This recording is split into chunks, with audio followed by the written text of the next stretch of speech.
if we also just wanted to, throw out the rules and be like, hey, we're feeling generous. We sometimes do that.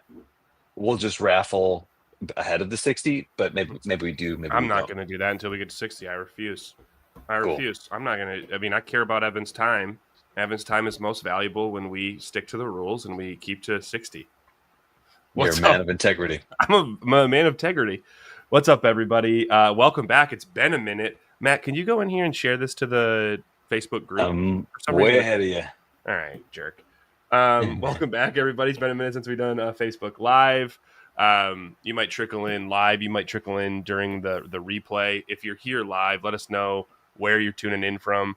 And if you know your path, in Bastunia, let us know what your path is. If you know your beast type, let us know your beast type as well, because we have recently put out quizzes that could teach you this. And if you're someone you're like, I don't know what it is, but I would love to know my beast type, and I would love to just take a quiz to figure it out, let us know in the comments as well, and we'll send you a link. But dude, we're back, guys. How long has it been? While. It has. Evan, how you doing, man? All right. It's like, no, it's wrong. Like Give us a wrong answer. Wrong answers only. Fantastic. Never better. Yeah, let's do that more. I like that. Wrong answers only for Matt. How are you? Yeah, I am down in the dumps. I hate my life. This is the worst. Life is so hard.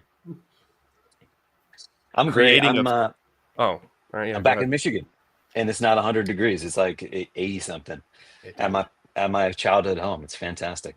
You're going to be in my childhood romping territory in the next couple of weeks, and we're going to be going out on the boat, talking different ideas of what we're building.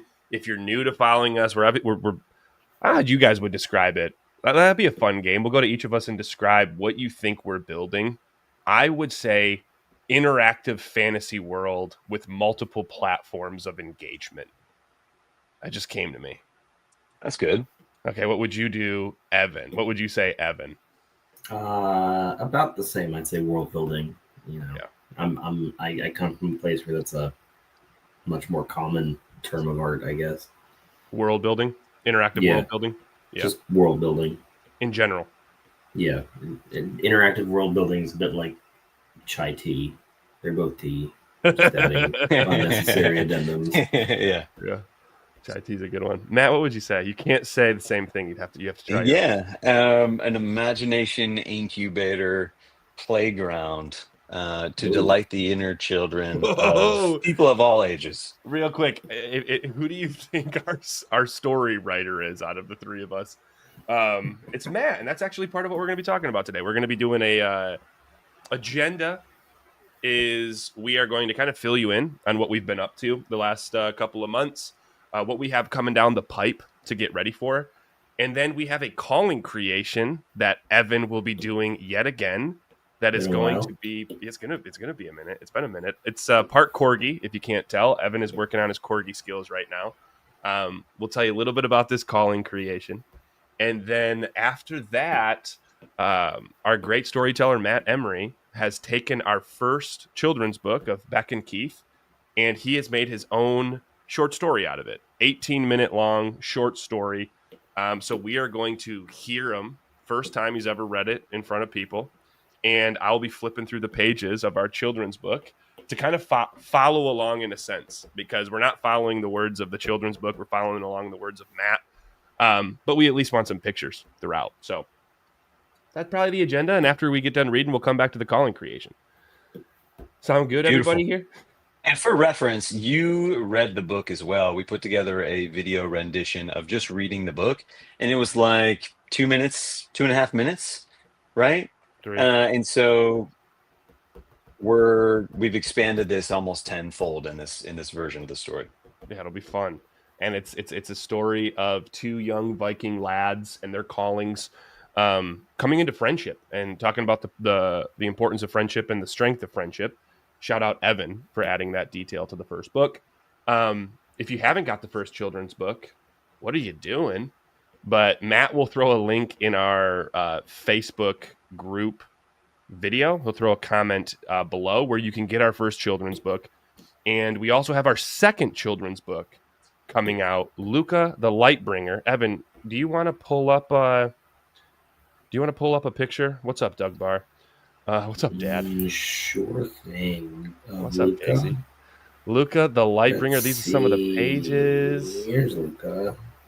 So for those that don't know, we ran a Kickstarter a year ago. It was literally just over a year ago today for our very first children's book. And part of the backing would be you could either get copies of the book, digital, physical copies, or you could pay to have your child featured in a future children's book of ours to teach a lesson through his or her eyes.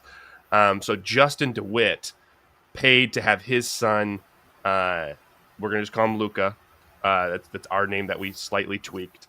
Brought to life in our fantasy world. So this will be about Luca's story, Luca's tribe, Luca's parents, and what they have to teach Becc and Ceith. Wow, what they have to show them.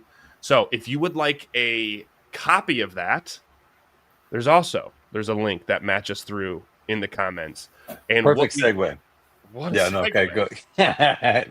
Wait, are you just gonna say it? I was. No, you can. You can say it. I'll shut up. We're doing this book launch right now. You can get your calling illustrated, or you'll be entering a raffle to have to potentially win a calling illustrated. If you purchase this book, we're at 49 right now, sales at 60. We're going to be doing another raffle that'll include all 60 people. So if you bought in the first 30, great, you're included in this next raffle.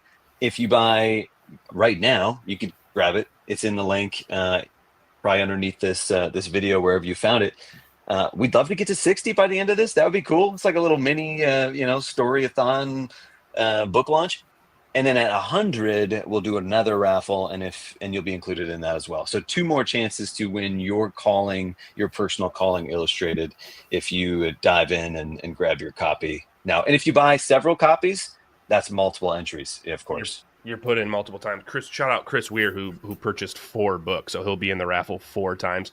The cool part is, if you're watching this right now, sometimes I'm like scrolling through Facebook and I like tune into someone's live and I'm like, holy shit, they saw me. I have no idea who's here and who's not, unless you're commenting. So do not feel like, oh my gosh, Dylan sees me. That being said, if you're hearing this and you're like, yeah, I want to get a children's book, click the link in the comments. We have a question from Doug. Who won the first raffle? Great question, Doug. Not you. We had Carrie Perry won the first raffle, and that will be what Evan is creating today. So what happened was, if you win the raffle, Matt Red Ledbetter will reach out to you, tell you congratulations, you won, and he will ask, who would you like to create a calling for? Could be you, could be your kids, could be a friend's kid.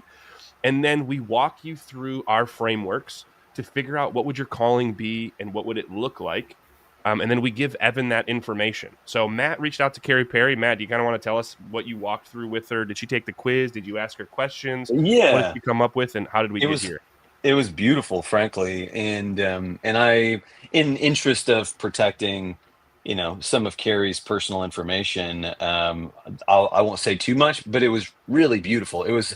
So she took this quiz, and we have a quiz where you take it, you answer 14 questions, and it tells you right now you're walking the path of the Defender Shield, the Defender Stealth. There's 12 paths: explorers, builders, and defenders are kind of the 3 paths. And then there's 4 subgroups within each of those. So I'm not going to go into that right now. Carrie, she tested the Defender Stealth. So this is a calling that walks with you. Often it's unseen. It's like the scout. It's there to help remind you of the things that are most important to you, as defenders often are, by protecting those things. This is the impulse that you feel toward things that you love, and this desire to protect them and love them and preserve them. And so that's the energy that Carrie tested. This is something that's important to her right now. I will say, without saying too much, that she's experiencing, as we all do, but a lot of loss right now and a lot of grief right now. And so this calling is a tribute to 2 of her heartaches right now in a sense. She has had a Pembroke Welsh Corgi, this golden, reddish, beautiful pup, and it was like her mom's joy, this dog. And so we're going to be capturing some essences of this Welsh Corgi and giving it some eagle wings that are kind of like, capturing the cardinal color of the Corgi. Ooh, that was a nice alliteration. Nice. And Evan's amused. That to Evan, that's a knee slap. Wow, dude. in We're never Evan's gonna toes. have that again. That was Can't top huge. it. That was huge. And so here we go. I love it. I think the cool part about this, Vince, it's actually the third time we've had a calling creation for someone or someone purchased for someone that they know that has to deal with loss of some kind. Sometimes it's like our own internal losses, it's potential challenges we've been through in our life. Sometimes it's actual losses of loved ones. So for people to be able to find peace through a creative lens is pretty cool, in my opinion. Like they're actually able to tap into their imagination and keep that person in their life through, like in this case, creating a calling. Evan, do we have a picture of the bear as well that you've done, or is it too hard to? The yes we do. Teddy's bear. Teddy and bear, yeah, right there.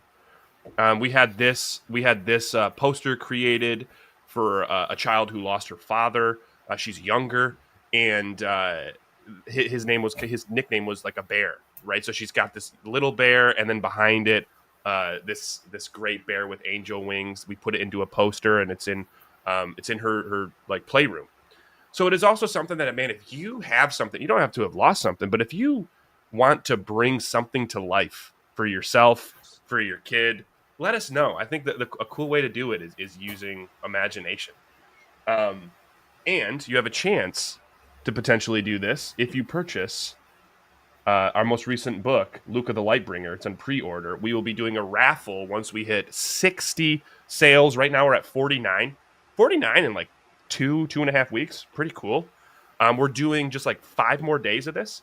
So it's getting towards the end. You can get the book at 20% off, $15, not bad at all, from a guy that did work in Kung Fu Panda and won't talk about it.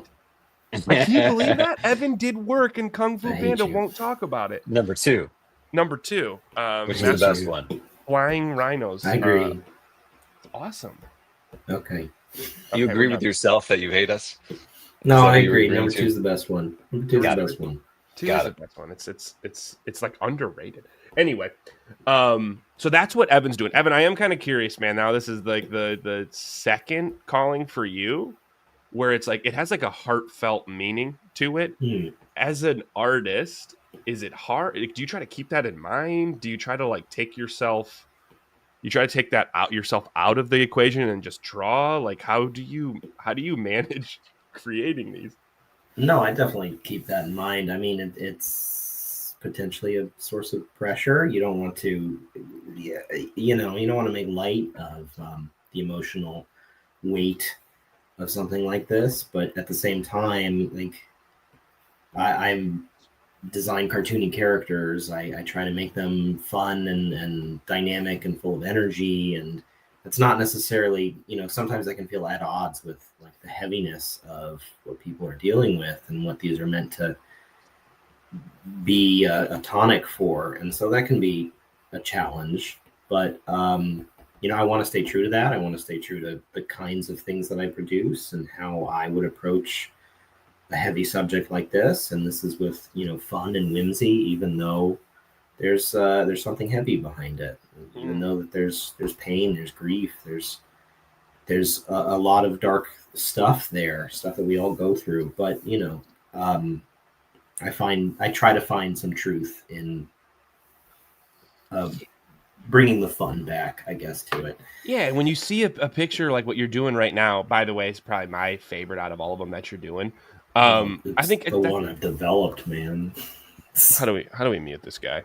It's like now you're able to remember something that you love with such joy. Just I think like any of us want to remember a loved one through that lens. You know what I mean? So Evan will be creating this stealth defender corgi cardinal mix. With some eagle wings for sure. She did Yes. say I'm sorry, that. I said corgi eagle cardinal Yeah, combination.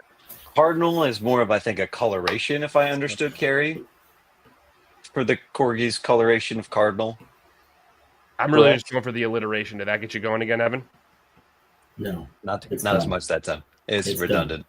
And that's also repetitive. Get your own thing, Dylan. All right, so I'm going to shut up now. So while Evan is creating this, I mean, let's just go quick recap. Other things that we've been working on in Unfound, and then we'll lean into Matt's reading. So if you're here to listen to Matt's incredible reading, stick around.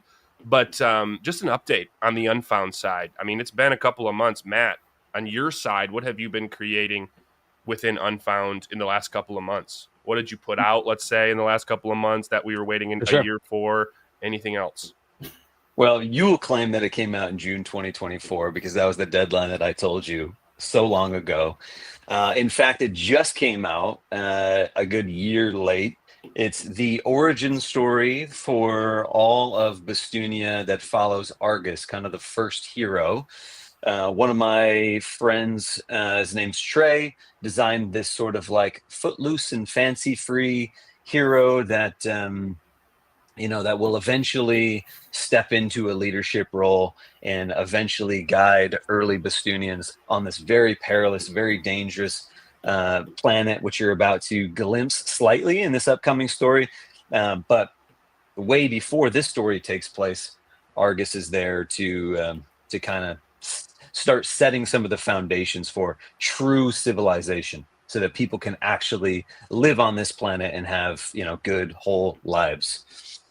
Harbinger is what it's called. And there's a monkey god that we have seen before in the comics that could potentially be making his appearance at the origin of this world with this protagonist. If you read it, it's an incredible book. Reading long books is difficult for me. I haven't read a long book since the Dark Tower series. Matt's is, I mean, this is what, 400 or 500 pages? And there was only 6 pictures, which those usually do a lot of heavy lifting for Dylan. Well, welcome back to the Dylan Show. I read this from start to finish. I absolutely love the book. It's really cool. It's great world building. You get to see a lot of these callings, powers, and masteries start to come to life, and you get to read about it's like a nice young romance without getting too heavy into romance and coming of age. There's a bunch of really really cool tropes that come through this book. I love it. If you'd like to pick it up, it's also on our website, unfoundadventures.com. Anything else that we've been working on? I mean, I want to shout out Casey, who's here. Casey is putting work into a RPG, a solo RPG that our followers. What's an RPG? RPG stands for role playing game. So, from what I know about this, and Casey and Evan, Casey, you can help me in the comments. Evan, you can interrupt me if I'm going off. But the way that I look at it, like a solo RPG, is if you wanted to play D&D by yourself. If you wanted to tell a story of a character, whether through writing or even just in your head, solo RPG is exactly for that. So exactly for that. So Casey is he's using our world, and he's giving you a backstory of who you can become in this world, and it kind of just sets you on your adventure. Did I miss anything there, Evan, that you'd add to a solo RPG?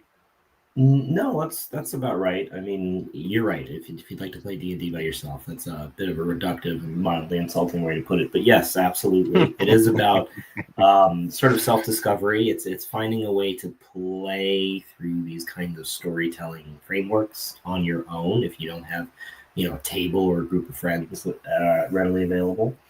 And it's very much about like introspection. So it's going to come with a lot of tapping into your imagination, and it's going to come with a lot of really trying to think about how you would react in certain scenarios, and conversely how your character, who is distinct from you, would react in certain scenarios. So it really helps flex some of those creative muscles, and hopefully help you discover some new things about yourself and have fun on the way.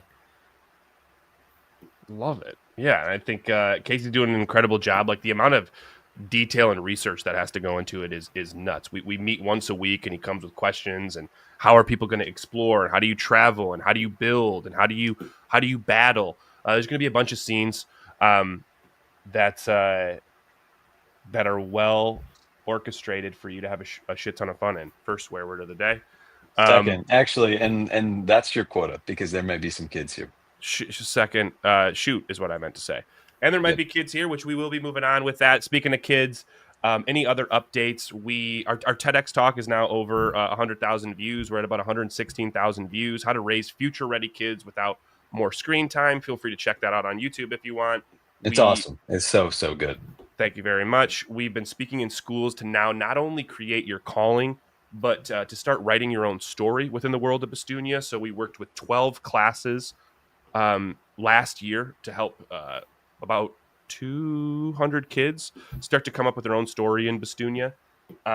We've been featured in local newspaper and local radio show, and we'll be working on 2 courses. So if you're a parent and you would like to see what these kids are learning in schools, if you would like to tap into your own imagination to understand yourself or your kid a little bit deeper, we'll be putting out 2 courses, one of them on how to create a really good character for any story you want to tell, whether it's fiction, role-playing game of your own, whatever, and how to create a really good story. And then we give our world as an example for it. So if that's something that you'd like, make sure you're asking questions and letting us know, hey, would love something like that, because we'd love your input as we create this course. We'll be doing that this month. And then, of course, the last thing, and this is the segue, we have our second children's book coming out end of this month, Luca the Lightbringer. His dad, I believe, is here. Justin, great to have you here. Luca the Lightbringer, the artwork in this book coming out is incredible. It's the best work I've seen from Evan, and I've been impressed by Evan since the beginning. Every time you put something out, we're more and more impressed. Evan says what's up, Chad? Evan says the way to do that is to make sure every book happens at night. For some reason, that really helps colors pop. So he'll be working on that. But this all started with an idea. Again, this is an interactive fantasy world. It's an idea that came across from a friend of mine that said, hey, man, I like to call my son, his name's Beckett. He's like, I like to call him Beck the Brave. And he was working on standing at the time he texted me this. He's like, man, so I call him Beck the Brave, and I pretend that he's this young Viking warrior. And anytime he starts walking, I call him Beck the Brave and Mighty. He's like, what if him and your son, Keith, were friends, and we could have your illustrators put something together? And I remember receiving the text on a golf course, and I was like, this is incredible. I would love to do that. And that was the inception of Becc and Ceith. And now we're just slowly bringing other kids into the story. The next one will be Luca the Lightbringer. But the first book, Adventures of Becc and Ceith, is all about Becc and Ceith meeting. And our storyteller said, hey, children's book's great. I want to go further into this story. Matt, do you want to talk a little bit of how this came up? And then we can kind of segue into reading the story. Sure. I mean, it's I'm just going to give you the honest answer. I've been working a lot behind the scenes on just getting ready for Casey's RPG and trying to like build, on Found. And so I've had every day that a writer goes without writing is like just another pinball that is bouncing around in my brain. And it started to get a little loud. I'm like, I need to write something. So we have a weekly meeting. Dylan on that meeting was like, man, maybe you'd want to like write the prose version of Becc and Ceith, which if you've ever read the comics, the first half of the comic is all pictures. The back of the comic is the prose version, so the written version. So kids can read the comic if that's what they're all about. Maybe they want a little bit of a deeper version. My niece has said it's really good to read the version after because I understand things deeper. So that's great too. Or parents can just read along with their kids. I said, yes, I want to do that. Like literally within 4 hours of Dylan making that suggestion, I had written everything that you're about to hear me read. Your narrator for today's story is a fox/cowboy/legend named Red Ledbetter. So we're almost ready for that. Love it. I think it's a good segue. So what we'll do is we're going, not yet, but we're going to remove Evan's screen. We're going to give him some peace and quiet to create this calling.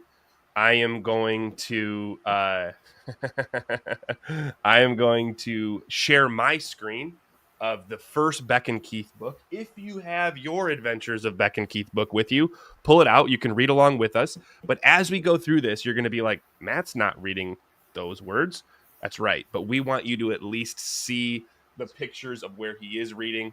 I will be flipping the pages here as we go through it. And if there's anything that you love, feel free to throw it in the comments. And if you haven't already got a children's book of our most recent kids book coming out, Luca the Lightbringer, there's a link in the comments you can click. In our next 10 purchases, we'll be doing another drawing, and you could potentially have a calling created. I know Chad said he wants his daughter to get in here. There could be a drawing where her name gets pulled and we get to create what her calling would look like. So, Chad, your job is to figure out Eloise's alliterative name in this. Eloise the what? I think that's everything. I'm going to pass it over to Red Ledbetter. Evan, can you remove screen sharing? Because if I remove you, it removes you for good. Sure. I don't want to do that. I am going to screen share here. Let's see. Boom, boom, boom. I apologize. It's taking a little bit longer. I'm on a new computer. What is this? Take your time. Thanks, man. Are you just get into the zone, Matt? Where are we? Let's see if I can do this, and then do this, and then move this. I can't move it over here. Let's see if I can just share the entire window. Man, I got to open system. This is the worst. This is my nightmare. We'll figure it out. No, I believe in you. Thanks, man. Really appreciate this. I'm using my wife's computer because I spilled coffee on mine. Is the worst. I know. I'm glad that you told the truth this time. Did I lie last time? He said last time you said coffee got spilled on my computer.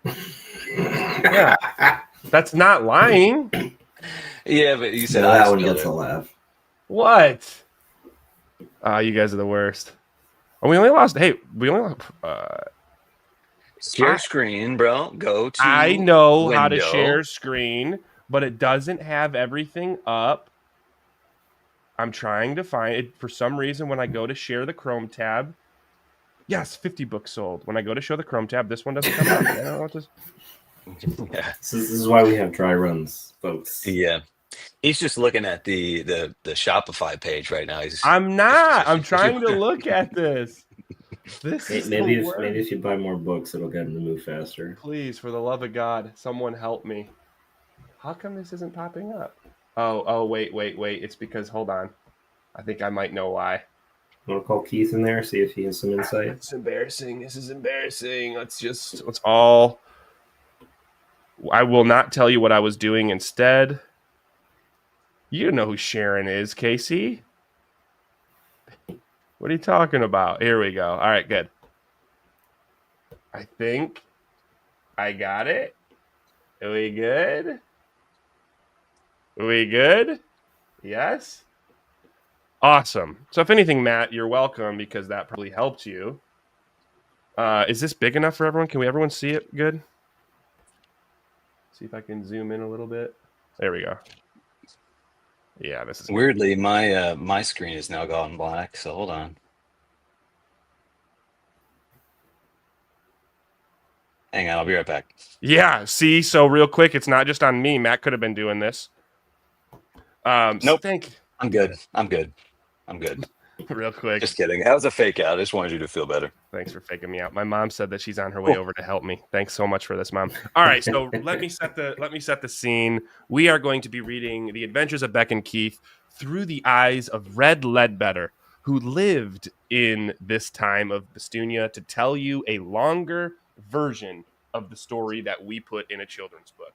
I'm going to pass it over to Red, and I'm going to shut up. Come on in. Gather round.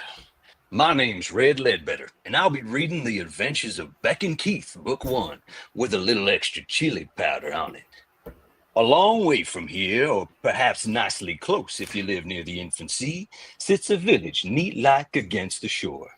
In hamlets far and wide, as well as those near and close, it's known as home, spelled with 2 M's and an umlaut O, which is like a scoop of ice cream with 2 cherries on top.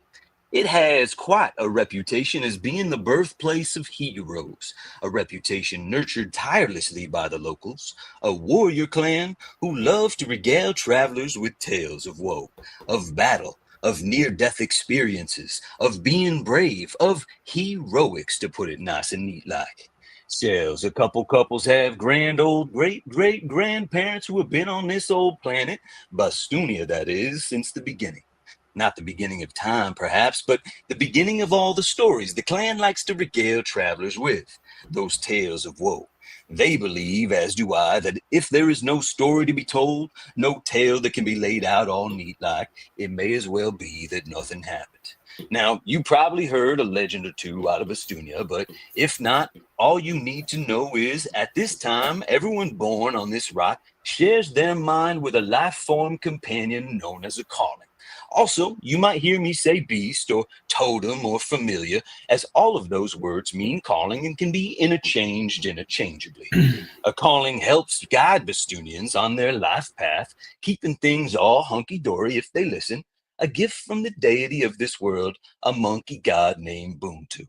Now, sit back and be regaled by a story from home, by me, who isn't a local per se, but I got myself good and adopted after a fashion. Now, this isn't fixing to be a story about home itself, nor is it about the infancy. Beginning out, it isn't a story about mighty heroes, nor is it about good and gruesome battles. Beginning out, that is. Later on, things, well, I shouldn't race to the good and gruesome parts just yet. I'll start by stating the obvious. Being a warrior clan such that they are, there are strong people who raise strong children, who grow up into strong people that go on to raise strong children. Estunia being a dangerously treacherous and perilous planet, it's hard to avoid becoming strong, and the clan doesn't shy away from such inevitabilities. Many of the men wear beards that vary in every sort of way except one. Size, of course. If a clansman can grow one, they grow big and bushy and neat-like until it can fend for itself like a second calling. The women are just as strong in their own right, from herding troves of feral grazers and grubbins and the like. Brats, I mean, and their beasts. Those aforementioned strong children, running and climbing and hiding and chasing and building up strength in anticipation of pulling oars and raising sails. Oh, right. One more thing. Home is what's called an emporium, a place with a harbor and a lot of traders and travelers, goers and comers and merchants and miscreants. A lot of different type of folk who share a lot of differences and a few similarities, most notable being a love for the sea. One brown-haired boy, Beck's the name, did a lot of running and climbing and chasing, but in place of hiding, he favored swinging a big hatchet. He grew up in a bright yellow, wedge-shaped tent made of vicer hide and wood and adorned with the mighty big horns of a bighorn sheep. Every day they weren't riding the wild infancy. Beck and his family were camping in home with a never-ending view of blue. Until they turned around, of course, and saw fields of wavy amber grain, and those aforementioned sheep, just the horns most like, peeking out above from below. Beck knew they were trying to hide from him and his totem toque, which at this time was a faux ferocious little whiskered cat. Cute, even, but you're more brave than me if you ever said that to Breck's face. The thing is, the little thing, at this time that is, had blue hair with stripes so sharp you could cut yourself, sharper perhaps than the horns on Beck's helmet. Another tow-headed kid, Keith's what they call him, lived just 2 boulders down. Thanks to the fact that Keith's totem looked like a duck, that is, if you could get past the 4 wings in the orange and purple color, quacked like a duck, flew like a duck, took to water like a duck, and had the name Yo-Yo, which is a half-decent name for a duck, Keith's house featured a roost right outside Keith's room in the attic so Yo-Yo could come and go. Naturally, Keith would exit at grass level through the big orange door with a knob in the center. On account of both boys being barely knee-high to a gilly mackerel mushroom, they had yet to make each other's acquaintance. Before you ask, that means they were young kids who weren't friends just yet. No spoilers. Before Becc set out for a full scheduled day of tracking, trapping, and tackling, he paused in front of his family tapestry and raised his hatchet in salute. Like always. Before he could stand, he sat and raised his hatchet. Before that, he remembered sitting with his hatchet and using his imagination. One thing is for certain, in his first memories, he was wielding the hatchet. Just like his father before him and his father's father.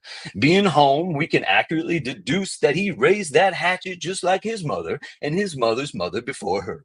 Bestunia was just the sort of perilous sort of planet that required a lot of hatchet raising should you someday want to raise hatchet raisers. Which is us getting way ahead of ourselves as we introduce Becc, or Becc the Brave as he called himself, as he stood in front of that tapestry and curled his lip into one maniacal and menacing sneer. Lo, no Leviathan or Legonet could touch the Becc inside Beck's imagination, darn it. He had yet to face either, but face them he would. As of this moment, however, being no taller than a short stack of pancakes topped with lingonberry jelly, Becc the Brave and his hatchet were all prospects and possibilities. Even so, Becc knew he would be a hero someday. Everybody said so, well, except for that one woman that one time. Becc figured he didn't know as much as the wizened old wrinkly oracle woman who lived in the coastal caves, but that was just going based on her wrinkles, which was fair. They lined her face all neat-like. Shells, Becc respected his elders. He'd never seen a woman so decidedly his elder, so all he could think to do was give her and her pronouncement his respect. You will never find something new. Something new. An island, a top secret place, a place reserved for the types of tattooed warriors like his parents who protect the people they care and love. A place on no maps possessed by anyone in home, a place many believed, wrongly I believe, did not exist, a place so far-flung and desolate, and, well, so little is known about it that I can only infer these things by the sheer absence of information. In any case, something new captured the hearts of the warrior clan, and so captured Becc the Braves. Before he could pronounce the word synonymous, going on adventures, combating mighty wild beasts, facing his fears with only his wits and hatchet, earning the four-horn helmet and shimmering axe that marked the sign of a true warrior, and looking agents of chaos in the white sucking eyes without blinking, became synonymous with being worthy of leading his people to something new, in spite of the oracle's pronouncement. Becc the Brave was the sort of brave that gave respect to his elders, but only so far. His hopes and dreams lay beyond that point, and so he cast the old woman's words aside, chalked her wrinkles up to coincidence, and carried on with his commitment to defend his home. Perfect segue. Becc spotted a furry-backed monstrosity now, with dripping fangs and white voids for eyes, fixing to lay waste to home. Not on Beck's watch. Time stood still as the brave boy dashed to the edge of a crumbling ravine within the monster's lair, hatchet at the ready. Ah, he screamed, his imagination holding fast as he swung his vicious weapon. Ah, woo, his three-tailed totem roared, more like meowed.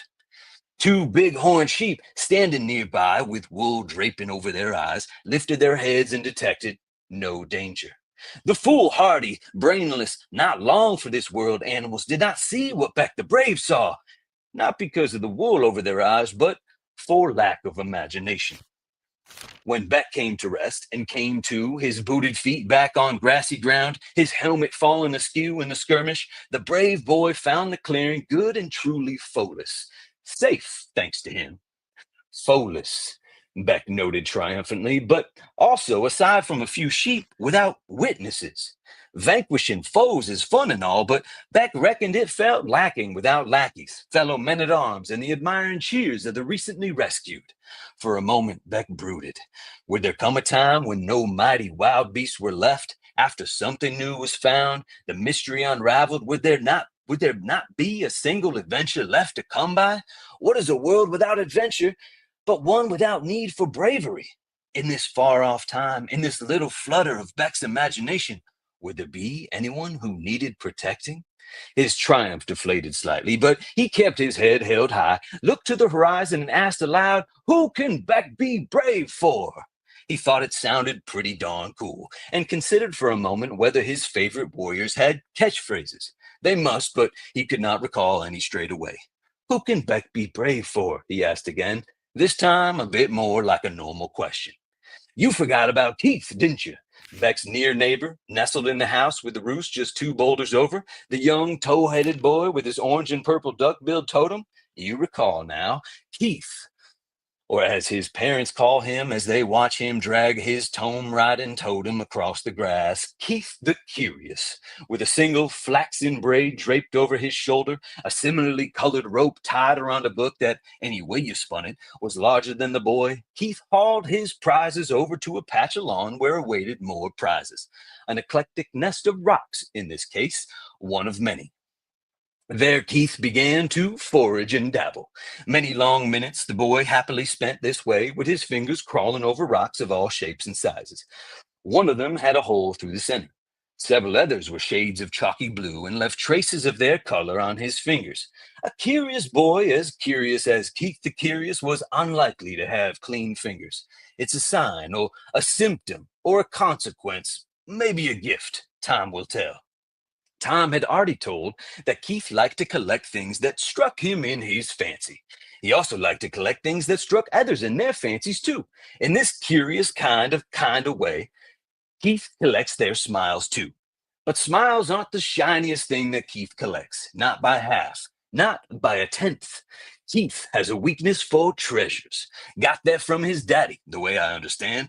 His mama don't mind a shiny thing or two, to hear the warriors tell it. Most like, after a good fleecing, not a single boat amongst the clan would come home without a plunder chest brimming with precious loot, locked away all neat like. You win some, you lose some. That's the culture. But our Keith doesn't stop at the type of treasures that you could tuck away in a plunder chest. The boy had enough curiosity to decorate his name for the deity's sake. He collected mysteries too, and secret things that other folks, members of his own warrior clan, told him had no value. Like rocks with holes in the center, to name one, or rocks with little bolts of lightning trapped inside, rocks that glow under an aurora, rocks that stick to other rocks, rocks that vibrate when a meteor is coming, shells, it's mostly rocks and shells, come to think of it.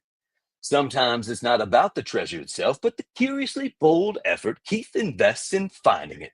Such as the time he nabbed that rock with a hole bored through the center from the coastal cave where the wrinkly, wizened old widow or wench or what have you purportedly whittle words of wisdom without charging what they're worth, which is nothing, if you ask Beck, when his parents aren't around. Keith collected a few words from her nonetheless. "You will never find something new." Telling this story back, now I wonder if this crone just said those same words to everyone. Why is she casting aspersions on a couple of picayune kids? Again, I say that with knowledge of what they become, so it's more like I'm seeing things, well, sliding in her slippers. That is from her point of view. For a second, Keith was curious about why she said that. He knew old crones like to say curious and collectible things like no ifs, ands, or buts. But before long, Keith's curiosity moved on. He tucked her words away like another stone and went about his life. Until one day, when he got curious about something new, something he saw between his parents, something he caught a glimpse of in the otters that danced about in the waves, something he wondered if occasionally passed between the bighorn sheep that grazed around home, something he felt determined to add to his collection. Friendship. What about someone to search for treasures with? Like a shell riding to him on the incoming tide, Keith found himself speaking aloud. Who can Keith be curious with? The words marched out with rhythm like a little refrain. How curious. He quickly collected them up in his mouth and said, this time more loudly, who can Keith be curious with? It was a darn good question and arrived right on time. You see, Keith's curiosity was about to set him up a creek without a paddle, which is to say, mired in a bit of trouble. That high-flown wonder of his led him into a hollow filled with bloodthirsty bats. Almost at once, a boisterous bellow came from the darkness. Ah, how curious. And then, all tousled and covered in dust, Becc the Brave stumbled out of the shadows of the frightful wilderness, his weapon slung in a wicked arc, banishing that fearsome cloud of flittermice. Right in the nick of time, Becc rescued Keith from a catastrophe the curious boy never clocked. Had Becc not appeared when he did, well, suffice it to say, I might not have a story to tell. Becc, with dowdy eyes and doe-eyed Keith, looked at each other and saw the trappings of a tried and true friend. Becc the Brave's bravery and Keith the Curious's curiosity led them here to one another. At once, Becc realized that adventure does not really need mighty wild beasts, and Keith realized that sharing curiosity does not really need shiny treasures, although considering where this story goes, the boys do seem to have their preferences. Being curious can be the bravest thing in the world, and being brave can lead to the most wonderful of curiosities. The two complement each other, all nice and neat like. I believe this, and while Becc and Keith never explicitly say as much, their instant friendship speaks on behalf of such truths. Hold up, was that a groan in the audience? Do you doubt the instant nature of their friendship? Is that it? That must be an adult guffawing so. You say, as if friendship could be forged so quickly and effortlessly on so little. You look at the quickness of Beck's hatchet and Keith's gentle and befriendable nature, and you think, of these two friends? Nay, enemies more like. You might be right yet. You naysayers will love this next part. Before their friendship was good and formally minted, they came across a circumstance where their instincts differed. A paltry pallet of pastel eggs lying neat-like in a nest. Like he does, Becc raised his hatchet, loading up a good and hefty swing. Keith's eyes bugged out of his face. Took snarled. Yo-yo quacked. Ah! Becc released his war cry again, his imagination folding over his vision. The bird's eggs transformed into a nest of hatching vipers. Keith, inspired by this wild child, rose bravely to intervene. Eagerly, Keith pointed at the eggs, doing his darndest to set Becc straight. Those are not foes, but treasures. Becc, inspired by his act of gentle sacrifice, found curiosity rising. Could he have taken the wrong measure of this treacherous situation? Could the pleading face of this fellow warrior wish to tell him something? Yes, the eggs belong to a bird. She's there, standing guard. And just like that, like a beam of aura, a fellowship passed between Becc and the mother bird. His first thought, she defends as one worthy of something new. Kinship unraveled between them, and he lowered his wooden blade. And Keith smiled.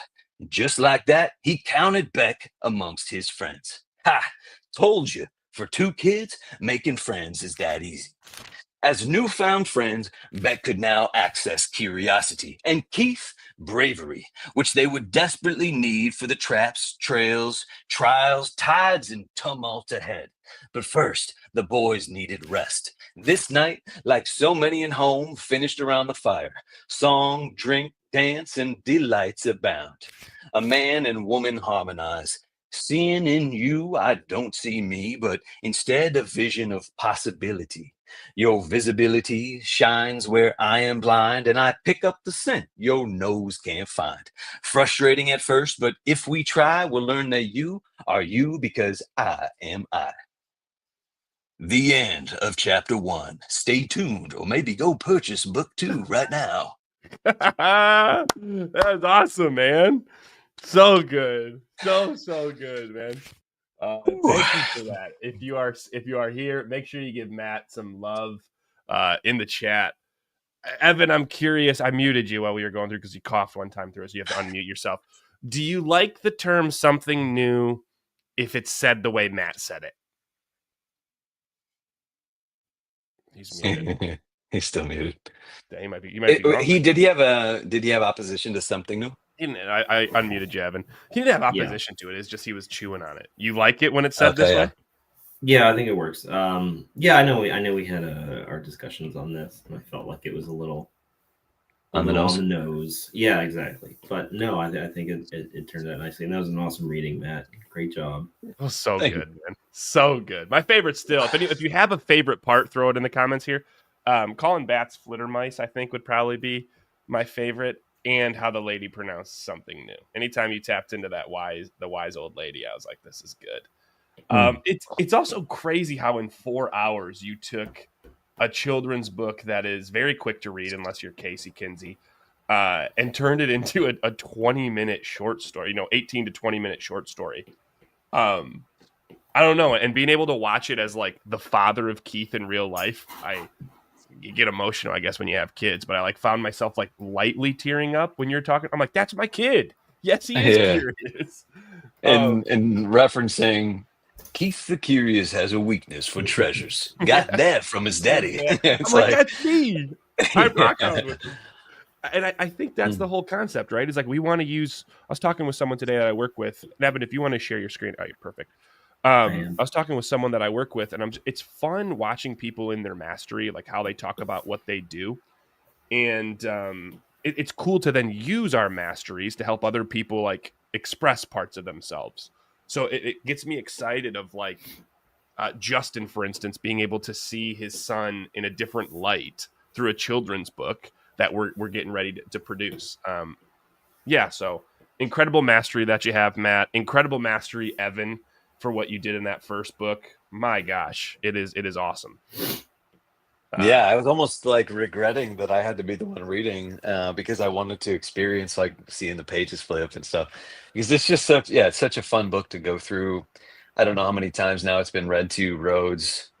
But I've been dreaming too about now I'm like, I got to make sure that Becc and Ceith meet Rhodes at some point. What's his island like and what's his alliterative name? Rhodes the Riveted is what Bella came up with. I like it. We also have Eloise the Eclectic in here. I don't know if Garrett's still here, but he had a great one for his son Cooper. I think it was we ended up on Cooper the Courageous, but he had this wild word that started with a C. I wish I had it at top of mind, but if you have a kid, what would your kid's alliterative name be? Feel free to put it in the chat as well. But the cool part of this, I won't give too much away of how we'll interweave our worlds, but we are going to slowly see Becc and Keith's tribe, this Viking clan.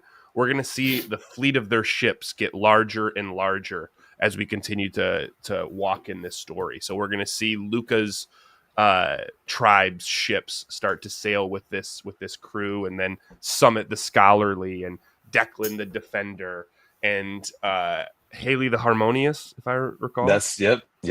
Haley the Harmonious. We're gonna have, I think, Josie the Joyful, potentially Eloise the Eclectic one day, Raina the Reckless. It's like your kids' like family tribe is going to join these kids' parents as well on their journey. But incredible job. Everyone seems to love it. I mean, obviously, biggest fan here, James Daniels. I mean, I'm sorry, Doug Barr. He said, "Keep up the work. Everyone loves it." He's all excited to go boating with Matt and talk about it. Love it. Now let's come back. Doug, he's doing his own name. He's Doug the Daring. All right, Doug. I'm going to ask you to prove it. If you don't get a rock from really deep in Lake Huron, you get the name revoked. He won't do it. So, fun fact about my dad, before we go into this, is he's afraid to jump into deep freshwater lake because he watched Jaws one time. Yeah. Doug the Daring. He said before, he's like, bull sharks can live in freshwater, Dylan. Let's come back to Carrie's Calling. Evan has been working on this. We have Corgi, the cardinal of the Corgi, with the wings, eagle wings throughout it. Evan, walk us through, man. This is incredible. I mean, even the color is there. We typically don't get color from you in the hour. I'm not loving the painting, but it felt like design. Yeah, okay, whatever. It felt like design wise, it was pretty done. So I just thought we'd take it a little extra, a little bit of the extra mile this time around. See where we get. And yeah, I'm not loving the color, but I'm trying to just kind of lay in some, like, a color map, I guess, to follow. So the idea is this quintessential golden golden red brown of the corgi, and then we'll go ahead and move into the wings and see what we can get there. I mean, I absolutely love it. And I think that goes to say something of when you want to create your calling. I think sometimes this fear that we have, at least I've been there, of like, oh, I want to give edits, but I don't want to be mean. I don't want to be like direct. And what I've found is like illustrators are far more mean to themselves for you to ever cross certain lines. This is true. So what we'll do with a calling like this is Evan will pass it over to Matt, aka Red Ledbetter. He will take it to Carrie and say, "Hey, what do you like? And what would you like different?" Right? And then we typically have 1, sometimes 2 rounds of editing. Casey might tell you different. Sometimes we have 12 rounds of editing for some people, but we try to keep it to 2. For the work that our illustrators are putting into this and their mastery, right? We want their voice to be heard, their mastery to be heard through these. So Matt will take this to Carrie, get her thoughts, and come back. Matt, any first thoughts on this as you see it? I don't want you to speak for Carrie, but I am curious your thoughts. I speak for myself. Yeah, I couldn't possibly. I think there's something to be said for it being a defender stealth, and having it be something that is sewn from, her recently passed corgi and a dog that her mom, who recently passed, just loves so much.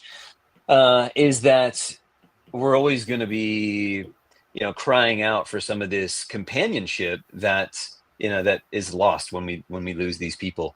And it's not, with a stealth, it's just like it's not something that you're gonna see. Like, it almost lends itself to this idea of needing to use your imagination that these people are here. Funny enough, like when my grandparents passed, I suddenly felt like I was spending a lot of time with them. It's like really thinking about their values and some of the things that they instilled in me. And I would like sometimes hear their voice on the wind. And so this idea of having a calling, obviously this is an imaginative idea. I would love if we get to the point in On Found where in the future we actually generate these like beasts and you get to live with them. I doubt that's going to happen. So let's just lean on our imaginations for now. That I'd love to, like my callings and like Dylan's callings, who we really do life with them and we really consider them a lot. Like what does Luke want right now? What does Chugach need right now? You told me the other day, like, dude, you've been working so hard. Let Smitha rest. That's my builder. Like, just let Smitha rest. And that really meant something to me. I just hope for anyone who has their calling designed, I hope for Carrie that this offers some comfort and some companionship, even if it's just imaginative.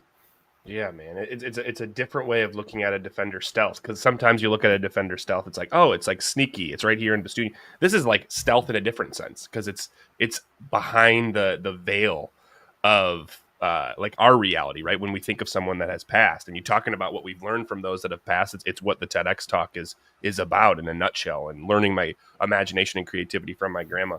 Yeah, it's really tough. I'd be curious, maybe last kind of philosophical thoughts is, I literally imagine my callings. I think it's kind of like, it is parts of myself. I don't want to get into like parts therapy or anything there, but it is parts of myself that I want to like accentuate.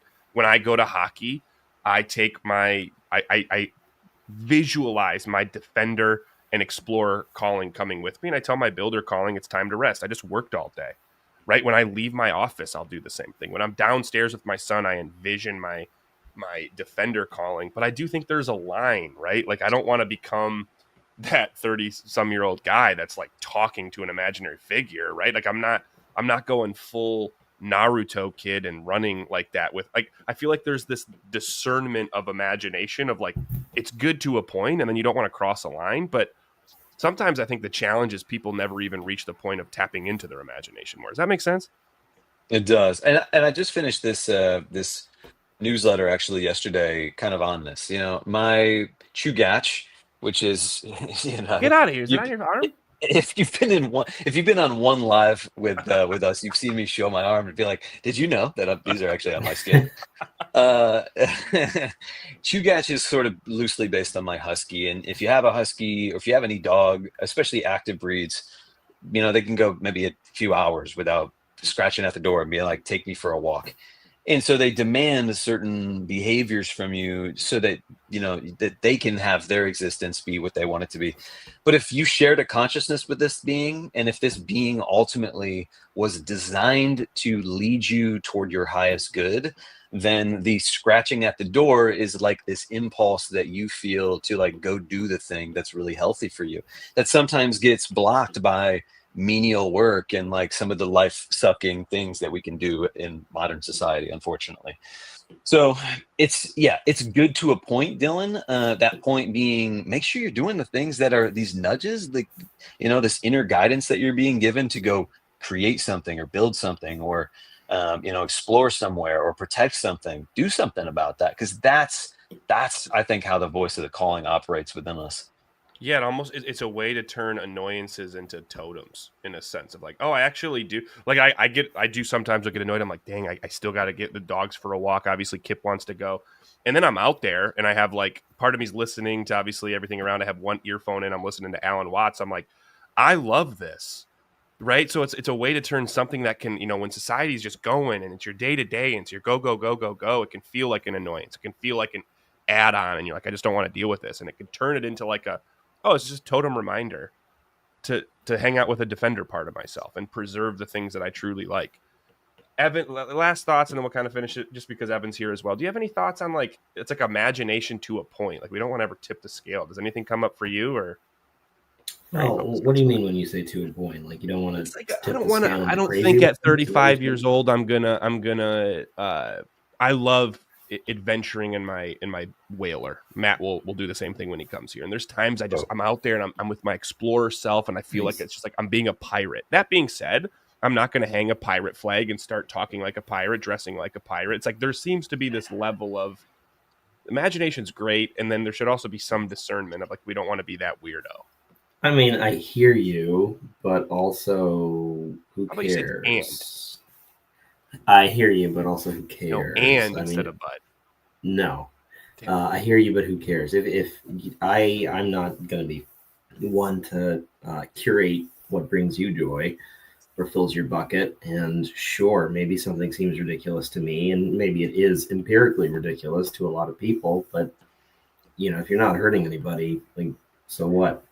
Yeah. Also, hang that pirate flag, fly that flag, my man. Swivel your chair a little bit so we can literally see you, the Jolly Roger, hanging in the back of your office. It dropped recently. It really did drop. It was right here, but it dropped recently. And for me, it's like the Red Air Pirates. They represent this. This is who we are. Yeah, it's like, I don't know. I think a lot of times imagination is just a fun way to, like, one, not take life so seriously, and two, just like ease into the things that you like. And for me, I'm not going to be that guy. Sure. But I think that in some people's mind, that's the fear. They're like, well, I'm not going to lead to imagination. I'm an adult. It's like, yeah, but you can also bring imagination up to a point in your life. And when you do, for sure, it leads to beautiful creations like this calling. Carrie's calling. We're going to see what she thinks of it. Let us know what you think of the calling in the comments, whether you're watching this live or on the replay. Imagination led to children's books. Becc and Ceith, the first book, and now Luca the Lightbringer, which we are pre-ordering. We are close.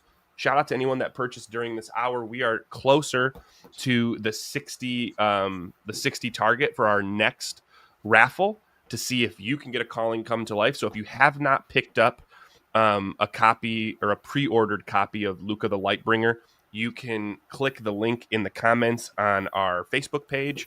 Go pre-order a copy, $15. And it's an illustrator that worked on Kung Fu Panda 2. No big deal.